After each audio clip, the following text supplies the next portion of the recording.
Welcome to Classical Education, a podcast for those who believe in rediscovering the art of asking questions, engaging in conversation, and attending to the ideas at the heart of well-ordered teaching and learning. I invite you to join me on a journey in pursuit of the true, the good, and the beautiful, as a participant in the great conversation, and listen to the many voices coming from the world of classical education.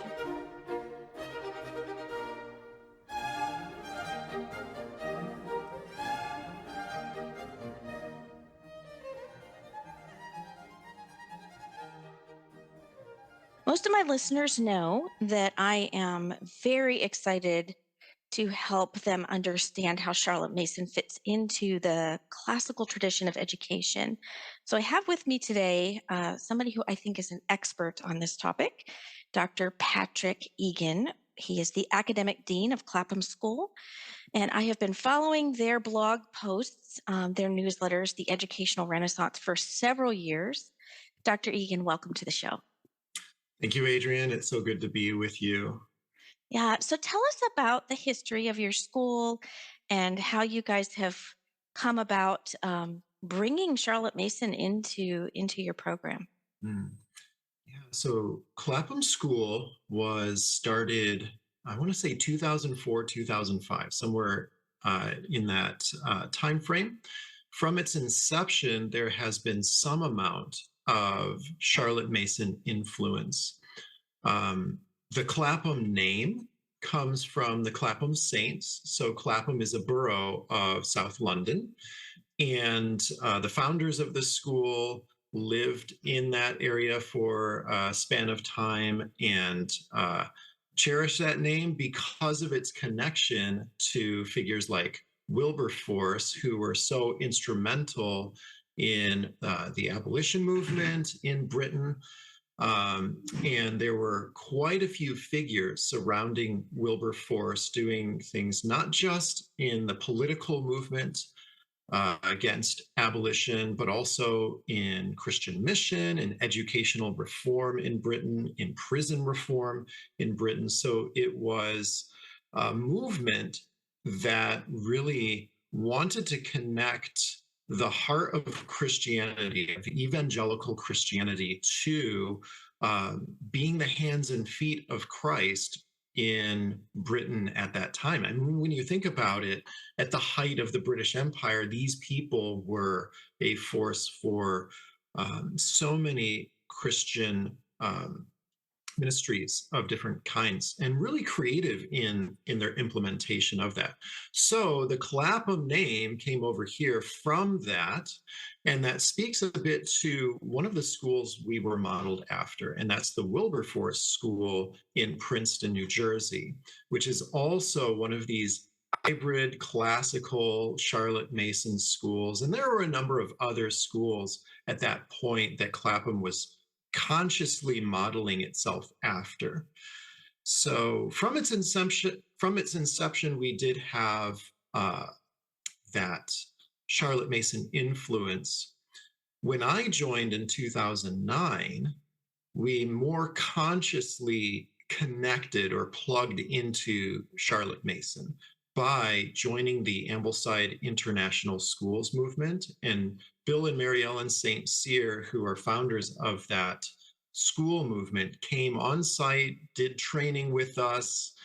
I can still hear Bill St. Cyr's voice in my head. He's very much a mentor of mine in their particular read of Charlotte Mason, which I think is really faithful to it, really practical in how to spell that out in a small school setting. And so there was a very conscious fulfilling of what Charlotte Mason might look like in a school like ours that was trying to fulfill this classicism of the classical Christian education movement, but also really drilling down into Charlotte Mason as well. And we have since moved away from Ambleside and are kind of doing our own thing of figuring out these points of tension between the classical movement and Charlotte Mason And that makes our school really exciting because we're trying to live in what feels like two worlds. And I think part of what we'll talk about today is how they're not really two different worlds. There's just ways in which one informs the other in really interesting ways. Hmm. Yeah, well, and I also went to Bill and Mary Ellen's school in Fredericksburg Yeah, yeah. several years ago and went through their intense training many years ago. I really love them. I think that their work is important to the whole movement. I know that they don't consider their school classical per se, and so for that reason, I understand why say what you said, that you've had to kind of, okay, how does this fit within the classical model? And I think many of us who have read Charlotte Mason, have followed her for a long time, and then beginning to read the people she read. Like, we know she read Aristotle, Plato, she quoted Socrates, she quoted all of these people, and so we know that she read them, Aristotle, and we can. For me, it drew me to go, okay, if I really want to live a Charlotte Mason lifestyle, then I would do well to go read them myself, not to read what somebody has written about them. And so I began the effort of reading the dialogues of Plato, reading Aristotle, reading these great, what I would say, fathers of the tradition, Saint Augustine's Confessions. I mean, just so many beautiful works. And as I would read them, I would just annotate, oh, this is so very Charlotte Mason. And I began to make these connections of, wow, she truly is in line with the classical tradition. And then Karen Glass wrote her book, and I loved her book. And then I became sort of part of the debate that's out there, about, well, she's not really classical, she's progressive. And it's like, well, yeah, but no, she actually is really classical. And so, so she is part of what I would say is the tradition, and I'm very thrilled with the work you all have done. So, what I'd like to do is allow our listeners to just glean into some of the insights that you have about how she connects with the fathers of the classical tradition. So, I mean, I know you've written an article on Aristotle and the Four Causes, and how I really enjoyed that. But you've written so many other things, as has your fellow colleagues, Colby Atchison and Jason Barney, have all written great things as well. So whatever you want to share with our listeners, I'm just going to kind of let the platform be laid for you to just lead us in what you Mhm. all have seen. Yeah. Well, Karen Glass is fantastic. We interviewed her on our podcast as well. And I think um, she was writing about this connection between classicism and Charlotte Mason at, at a point in time when Jason Colby and I were were just getting started. Like, she was way out ahead on trying to bring those things together, and I so am appreciative of her voice. Um, One thing I've thought about, maybe it's a good framework even to begin thinking about, is I think of two ladies. One is Dorothy Sayers, and her essay, "The Lost Tools of Learning," was so important to the classical Christian education movement. And people latched onto that, and it was like a drink of refreshing water in an educational wilderness, right? And that's why it took hold, caught fire, and all of that. Now, I think there are some underlying assumptions to her essay that movement latched onto: stages of child development, a reading of the trivium in particular in a way that probably wasn't truly trivium, Mm-hmm. but it generated a bunch of energy, a bunch of school interest that was oriented around school renewal. Let's go back Correct. to the old single room schoolhouse, Americana, in in a way of thinking about we've lost our way in educating our children to have the kind of moral values that created this American experiment, right? Right. And it was the fault of progressivist principles in education. So Hmm. that's one lady, Dorothy Sayers. The other lady is Charlotte Mason, who you might think is progressivist as well. She was doing her work in the late Victorian era, Edwardian era in England, and she was not this Etonian Oxbridge kind of educationist. She really was mindful of the poorer communities. How do we take that Etonian education, that classical education, to the mining communities? Hmm. And so this education for all idea feels kind of progressivist, which is maybe why classical education folk have not looked on her kindly.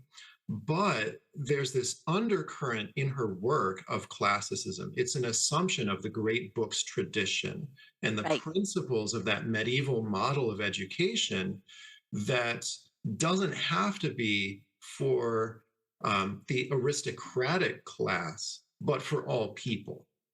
And Right. so it's a particular kind of educational reform that she's doing that I think is actually really compatible with our educational renewal movement and may have insights for classicism that helps it maintain a modern cutting edge to it.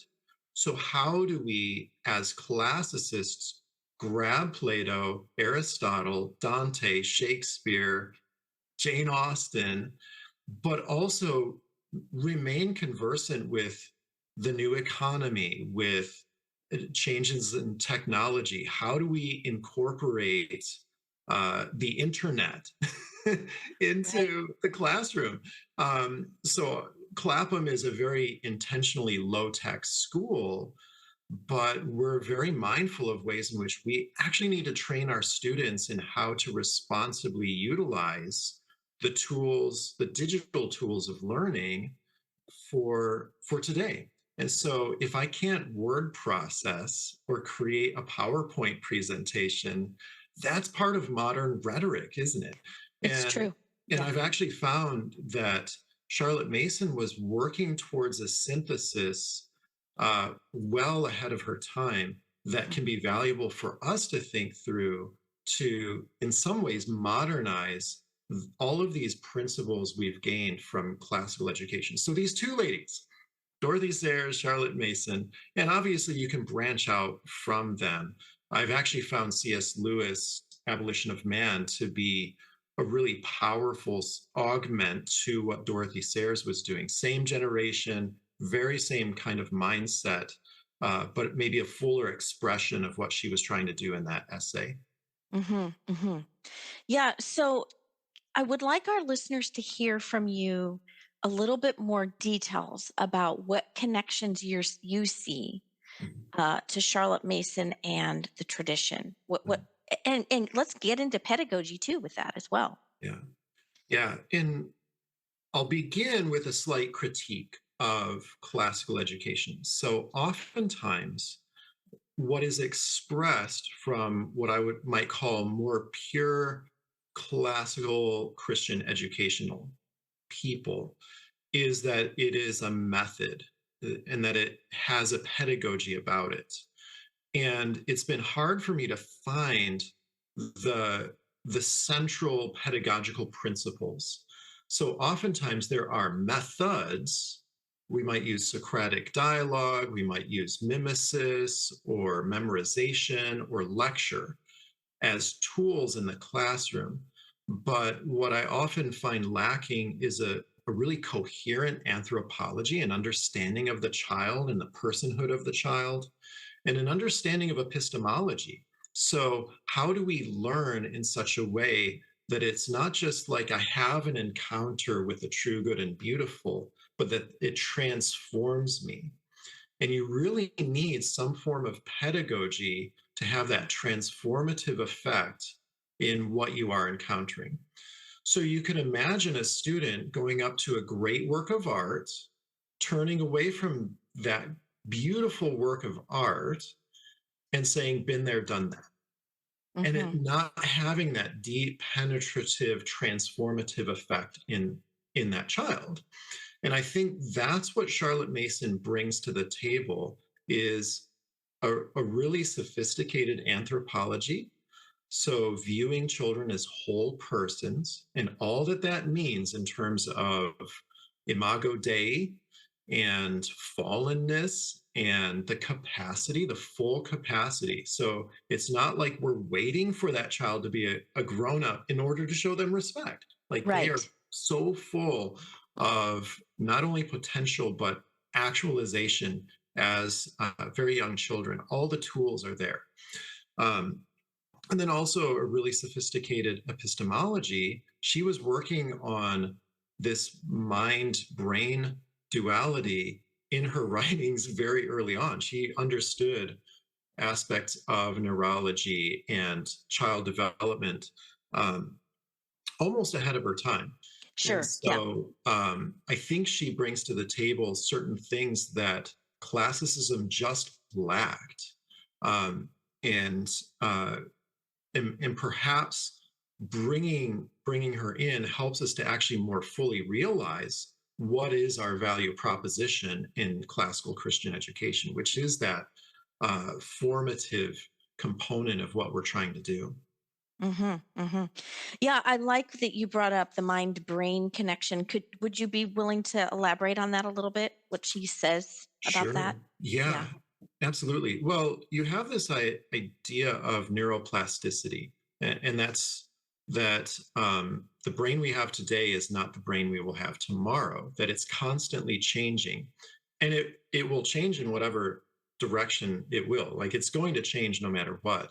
And this is where Charlotte Mason, interestingly, draws upon Plato and Aristotle to talk about habit training. If we are going to be a virtuous individual, you become virtuous by way of habit. Well, that habituation towards what is virtuous occurs not only in kind of this spiritual moral plane, an abstract plane, but also even within the physical nature of ourselves, in our neurology, so that new synapses connect as we practice things. And those things that we practice could be mathematical, grammatical, or whatever, but they can also be spiritual and moral. So as I practice how to devote myself to God, there's a disposition I need to have, but it manifests itself physically in ourselves, in our Mm-hmm. countenance. If I am going to be ready to work in my classroom, I can look at a child and see, are they slouching? Do they have a vacant look on their face? Well, I can call them to a more energetic engagement with work by calling them to ready position. So it's a Correct. disposition to engage and care about my work, but it manifests itself physically in my posture and the countenance I'm showing on my face. Well, this whole brain mind duality is we've got the physical matter of our brain, but our mind is this abstract thing. It thinks thoughts, it has an emotional component to it, it has a moral component, a will. And so oftentimes in philosophy, the question is does the physical have this almost metaphysical component as that's kind of a neurological side effect of what's going on, or does the thought life of an individual restructure the physical nature of the brain? And recent research is showing that actually it does cut both ways. Like we are limited by what our brain can do, right? Mm. But we can actually think thoughts that redirect the very neurology of our brain. And so Charlotte Mason was very aware of research in that direction. Obviously, in the 90s, 2000s, there was cutting edge research identifying some of those things that that's more recent, but this whole idea of neurology and neuroplasticity was already around in her day, and she was looking over Mhm. the shoulders of those scientists and saying, "There's something to that." Mhm. Mhm. Yeah, and it is very important. I think her view of that, along with her principle that children are born persons, are incredibly important to how we teach them. I'm always thinking through when I'm working with teachers how to encourage the teacher to call the child to their noble self. And I think Charlotte Mason, that was a very much a bedrock of what she was doing was let's call the child to their noble self, to that which God created within them to be able to know and to be able to choose virtue and to harness the will, and doing that through what she would say, mind to mind. I mean, the mind being connected to the great minds, to wrestle with big ideas, was really the essence of what she wanted children to experience so that they could rise to their noble self. So I really like that you bring up this ready position. I think I've heard on one of your podcasts about classroom management, and I think this just brings right into that, the Charlotte Mason habits helping to lay the groundwork of classroom management without external rewards, right? Yeah. And because that really values the child as a full human being, being created in the image of God. They don't need the lollipop, right? I want to turn to. I know we wanted to talk about the Spanish chapel Mm, fresco mhm. that Yeah. was Charlotte Mason's awakening. Mhm. If you wouldn't mind sharing, is this the Triumph of Saint Thomas Aquinas one we're talking Totally. about? That's exactly the one. Yeah. Yeah, and so we will definitely put that in the show notes as well because I really want our listeners to get a grasp of what Charlotte Mason Mhm. saw in this fresco, and it's in also. I'll put a link to where her awakening is. I think it's in volume 3, uh, Yeah. where she talks Yeah, she about the talks about Great it in volume Awakening. 3 and in volume 5. It's like she refers to it Yeah. frequently, but I've often this is the thought experiment. What if we didn't have Dorothy Sayers writing her essay? Would the classical Christian education movement had a generative force, an inciting force? And Well, I that's a actually think great question. Yeah, Charlotte Mason could have been that force sure. just in her description of the Spanish chapel. Yeah. And so, what she does is she visits Florence and sees the chapel Santa Maria Novella, and it's this beautiful cathedral, and on the wall behind the uh, uh, the altar is this triumph, this painting, a mural of the what they call the triumph of Saint Aquinas, and that's because Saint Aquinas is seated on the throne there. And what happens is you have the Spirit descending, and she writes about how the Spirit comes down and is over the 7 liberal arts. And then below the 7 liberal arts are these master figures in all of these different areas. So you might have Euclid and I don't know. There's others. There's a she writes very eloquently about this. And what this pictures for me is that Charlotte Mason is very much aware of this medieval expression of what education was all about. It was about um, training in the arts, and these are liberal arts. This libera, that these are the arts that make you truly free as an individual, free to pursue those things that you ought to pursue as an individual. You become well trained in these these arts that have attendant virtues with them. And it's also integrated. So it's not like I am majoring in one of the arts. I learn all of these 7 arts in order to become a well formed, well rounded individual. And And then the whole Christian aspect is the Spirit is descending over all of these. So the figures painted in this chapel might be considered pagan. But what the Christians did is they appropriated this wisdom and said, if in all of these domains you have truth expressed, and there's this understanding of all truth is God's truth, then we see that the Spirit has already gone out through these 7 liberal arts into the world to express the handiwork of God. So learning them is a way of training ourselves.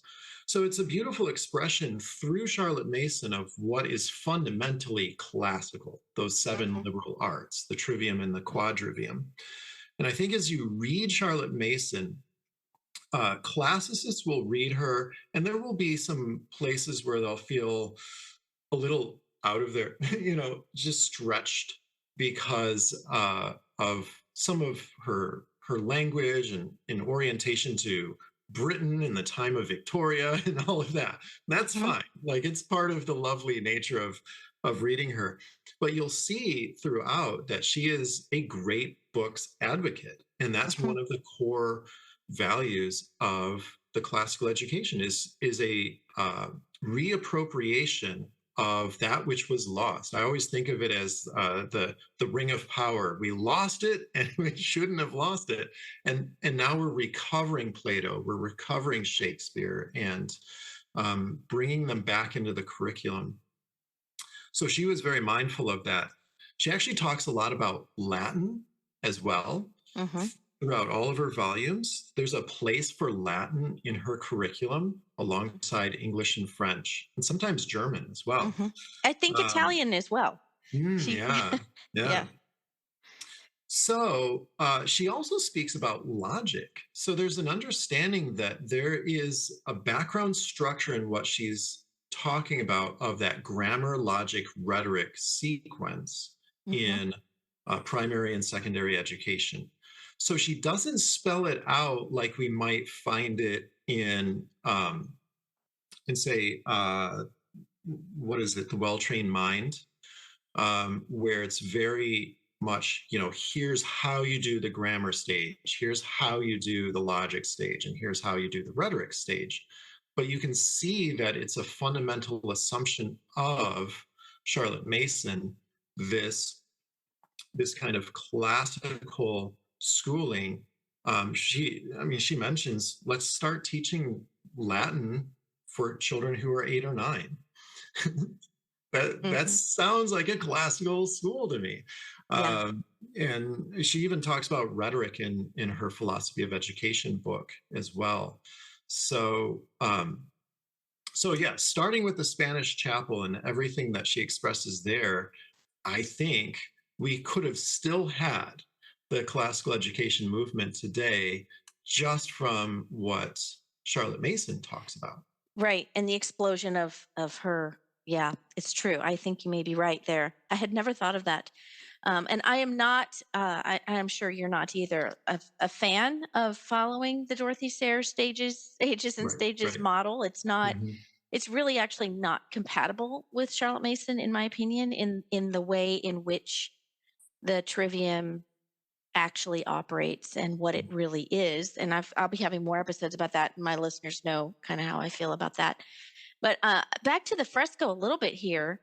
I pulled up some information and forgot here. It's been a while since I've looked at it. That 7 virtues are there. The cardinal virtues are there. Then the biblical figures, the apostles are there, and Moses, Isaiah, Solomon, and I think it's one of the points I remember her making is, and it might not have been actually in that point in her exposition about this painting, but that she really truly believes that it's the work of, and yeah, she did pull this out from this painting, that it's the work of the Holy Spirit to be the one who educates us, and that it's our duty to present to the children that which is true and good and beautiful from the virtues and the apostles and the 7 liberal arts and the actually more than the 7 liberal arts, because she gets into even more. There's more in this painting, Mm. and even the practical arts, the handicrafts that she wants to bring in, and the practical, learning how to till the soil and take care of animals, those things, those Mhm. practical arts. So I think that when I think about narration, I think one of the points that in her practice of narration, one of her points is that narration allows you, the teacher or the parent, to step back and allow the Holy Spirit to influence that idea that the child has just learned about. Am I correct? Is that how you implement and understand narration as well?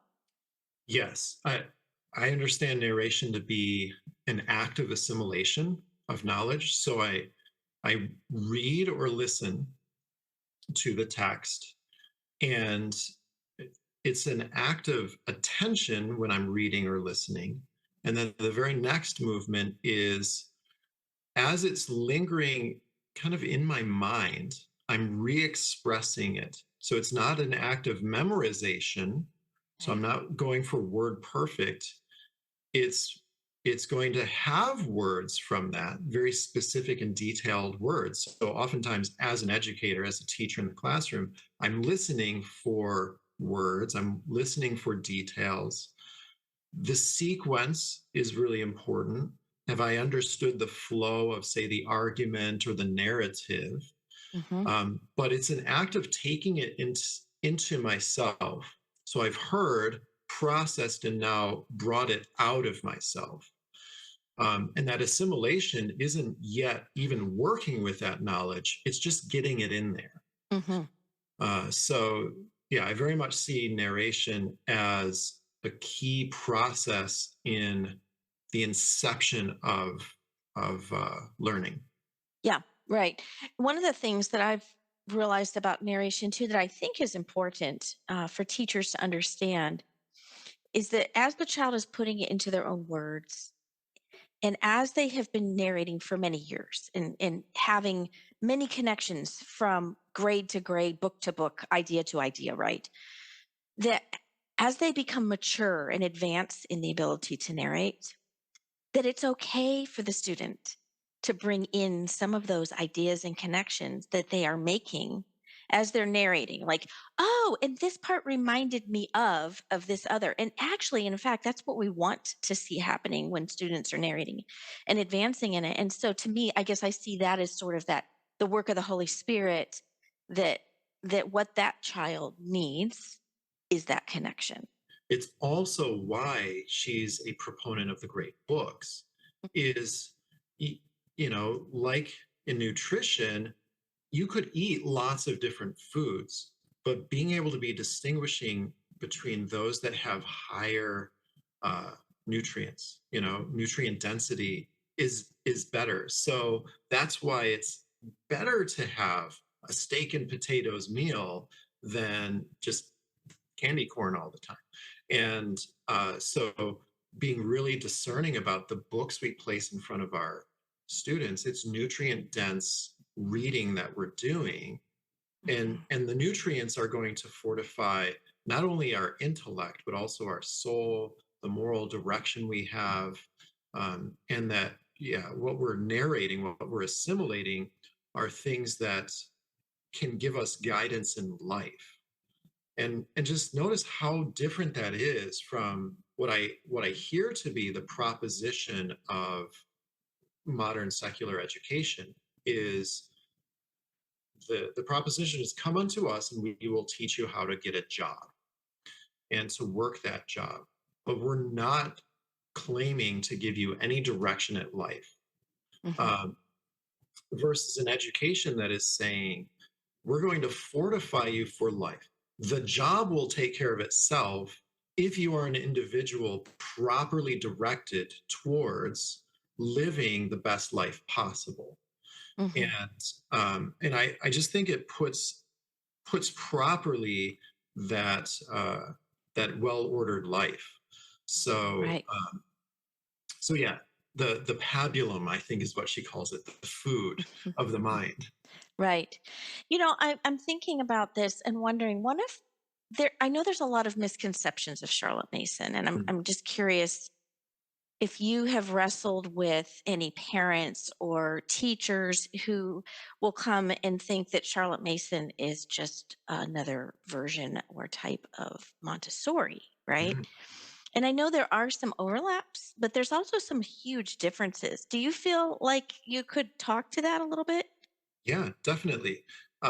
It is Charlotte Mason, because she is so connected to the homeschool movement.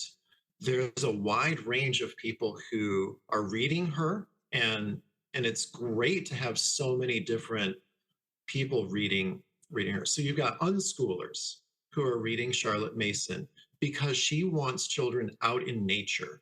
So one of God's best great books is nature itself.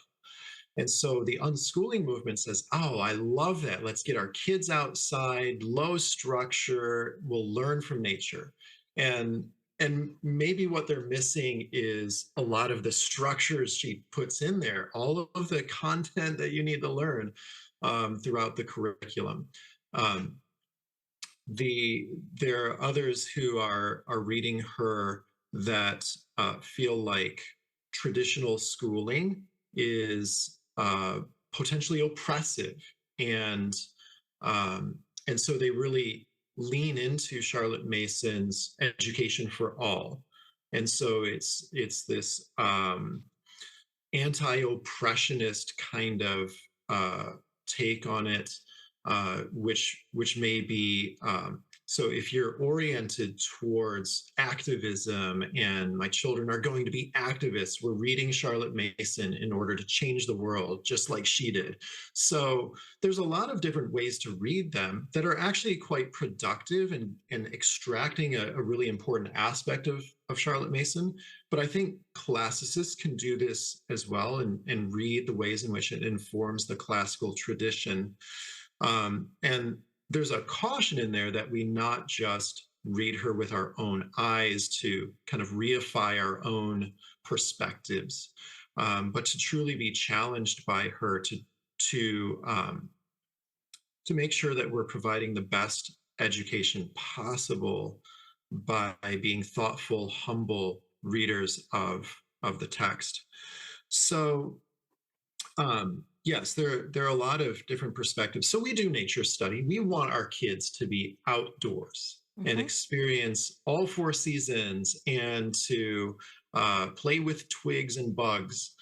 That's really important to us. Nature journaling is really important to us.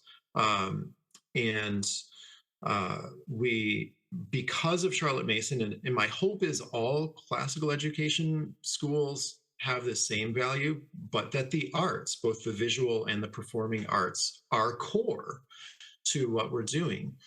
And Charlotte Mason is very mindful that children from early ages should be painting and singing and acting, that is part of our makeup. How Aristotelian of her. Yeah, totally. So so I think there's much that we can learn. Now, I did write on Charlotte Mason and Maria Montessori, that Hmm. they were rough contemporaries of one another. Hmm. And when Maria Montessori came to London, there was a movement that kind of followed her. Now, Maria Montessori, being Italian and kind of doing her work, you know, in a very different context than Mason, probably initiated some rather different ideas, and there are some principles that overlap. But Charlotte Mason actually was pretty critical of Maria Hmm. Montessori, and Hmm. there are some big differences between them. Um, but I think the way that Montessori is expressed today isn't so incompatible with, say, Charlotte Mason or classical education, that um, if I were a parent and I had my child in a Montessori school and then moved them into a classical school, that it would be so drastic a change that that it wouldn't work. So so there's a lot of different models out there. And Charlotte Yeah. Mason isn't necessarily yet another model. She really is an educational philosopher. Yeah. And it's hard to pigeonhole her, therefore, into, say, a model, which is why I think she becomes very valuable to classical education, because we can engage with her and say, what can we learn pedagogically that really makes our what we're aiming towards work? Right. Oh, so well said.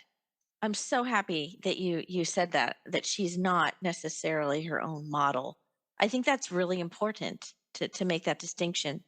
Um, one of the I went to a Montessori school for 4 years from the age of 4 to 8, and I have visited some, and I think there's some beauty in it. But one of the distinctions I have made, and I want our listeners to be aware of this, is that when you're under that level of child directed, where the child is going towards the things they're interested in looking at, you actually are hindering them and limiting them because they don't even know to be interested if the feast isn't being put before them. And so Charlotte Mason's idea of putting this feast with like a huge spread, right? I mean, it's a huge spread what she wants the ideas that she wants the children to be exposed to. How can the child at the age of 14 or 15 even begin to have an idea of what they might be interested in if they haven't been intentionally exposed to a feast? And so I think that for me is a huge difference than Montessori, which I think that there are things about Montessori that are just fine for pre-K. I do. I really think that there's a mesh and an overlap that you could kind of have a Charlotte Mason Montessori preschool. And I've even wrestling with this at a lot of classical schools I work with that have these pre-K 3 and 4 year olds. What would that look like? And I see kind of an overlap. I think that some of the Montessori materials are great. And if you could sort of put that in with this Charlotte Mason principles, I think it would be beautiful. I would love to see schools do this, and I'd love to help schools kind of develop this. But I think the underlying child centered, child directedness is very, I mean, it was very hindering to me.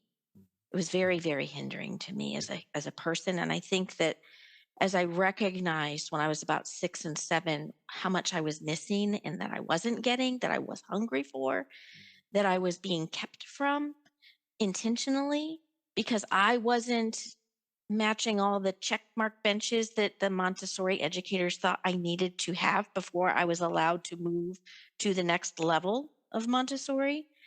It hindered me significantly. And so I think that's one of the reasons why I personally love Charlotte Mason so much is because I saw where was able to fill in um, this idea of this feast that I didn't get as a child. And I want parents to hear that. I think that to really consider how important it is for a child to awaken to what they're interested in by first giving them the feast to experience. Mm. For me, I just wanted to put that in. If you have any thoughts on that. Yeah. Well, some of the thoughts I'm having is to get into what is the core of Charlotte Mason, and that's going to help people really differentiate. Well, what is she really on about from other kind of school options? And really, it comes down to three tools of learning as she Mm. describes them, and one is ideas, and we access that through that great books tradition. So she wants us to be very choosy about what we read, and then we narrate those things, and then we discuss them, Mhm. and that's a way of working those ideas out. She beautifully describes how ideas generate other ideas. Mhm. And so it's not as though I just learn one idea. I actually learn a node in a network of ideas, some of which may be brand new. So that's one instrument of education. You can hear how that instrument of education is very general and applicable to multiple contexts, multiple cultures. So I don't have to become a Victorian English lad in order to get that. The second instrument would be habits, or what she calls discipline. So it's very counter to classroom management. It's basically, and you've already mentioned this, like the noble vision of the self. How do I become that? And I access that through the ideas, right? So when I read about Napoleon or George Washington and I see that nobility, I'm inclined to imitate that. Well, that imitative impulse is acted out in our daily lives. And so when I'm lining up to go from my classroom to the art classroom, there's an order that I can like be trained into that has principles of kindness to other classes or orderliness that I'm enacting bodily through these habits. So discipline would be the second instrument, and the third is atmosphere. And here I think we can see maybe a slight difference with Montessori. So the atmosphere is the physical room that we might learn in, and she often is using the home as the inspiring idea for this. So at Clapham School, as we have outfitted this school, we're very mindful of using home-like furniture in our school and paintings and the design. It, when you walk in here, you would not see anything from a school store with the primary colors and big numbers and Right. posters. No cat posters here. It's beautiful artwork, and if you didn't have it in your living room, it wouldn't be here. And so the atmosphere is both what it looks like and also this sense of what I call the projection of the teacher into the classroom. So there's a personality of learning, of excellence, of all of those things that you need to learn.